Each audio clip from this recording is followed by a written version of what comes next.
Kaya naman, sa kabila ng aking paggalang sa aking mga kasamahan, labag sa konstitusyon at alituntunin ng Senado ang nangyaring pagtatalaga ng Senate President pro tempore, Senate Secretary at Sergeant at Arms dahil 12 senador lamang ang nasa plenaryo na bumoto. Kulang ng isang boto para masabing mayorya ng lahat ng miyembro ng Senado ang bumoto para sa pagbabago ng liderato.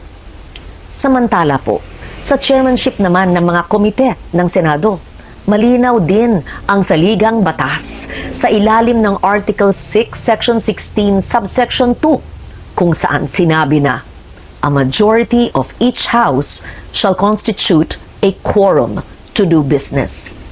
Ibig sabihin po, 13 senador din ang kinakailangan na kabilang sa sesyon ng Senado upang makagawa ng anumang opisyal na gawain o quorum, kung kaya't labag din po sa konstitusyon ang naganap na pagdeklarang bakante at pagtatalaga ng mga chairperson sa mga ilang komite. Madalas pong binabanggit ang mga nasa minorya ang kasong Avellino versus Cuenco upang palabasing lehitimo ang naganap na takeover sa Senado. Pero hindi po maaring gawing shortcut ang Avellino upang pababain ang bilang ng mga senador na kailangan para sa quorum, sa eleksyon, at para magkaroon ng reorganization sa Senado.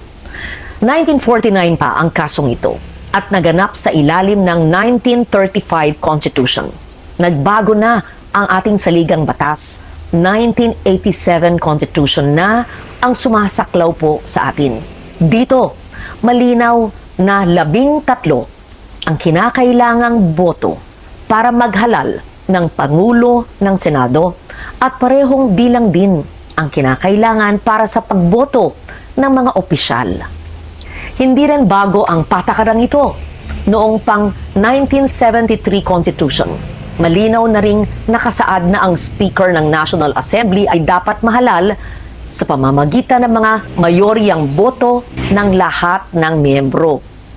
Kung tatanggapin natin na maaring basta-basta na lamang bawasan ang bilang ng mga senador na kinakailangan para sa eleksyon ng mga opisyal at pinuno ng mga komite, malaki ang magiging epekto nito sa operasyon ng mataas na kapulungan. So tuwing may mga senador na nagkakasakit, nasa abroad, pansamantalang wala sa session, na aresto, na detina, at iba pang kadahilanan, maaring gamitin ang dahilan na ito para palaging mag-reorganize ng Senado. Pag nangyari po yun, hindi na representasyon ng taong bayan, interes at issue ng panahon ang magtatakda kung sino ang nasa mayorya at mga opisyal ng Senado. Ang magiging labanan na lang ay kung sino ang makakapagbawas ng pisikal na presensya ng kabilang panig sa bulwagan.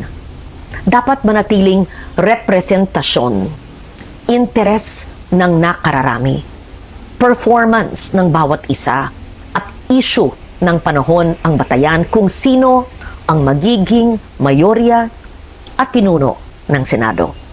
Ang konstitusyon ang gabay ng ating demokrasya. Ito ang dapat nating ipaglaban para sa Senado, para sa ating mga institusyon, at higit sa lahat, para sa bawat Pilipino. Si Loren Legarda po, ang inyong Senate President pro tempore. Maraming salamat.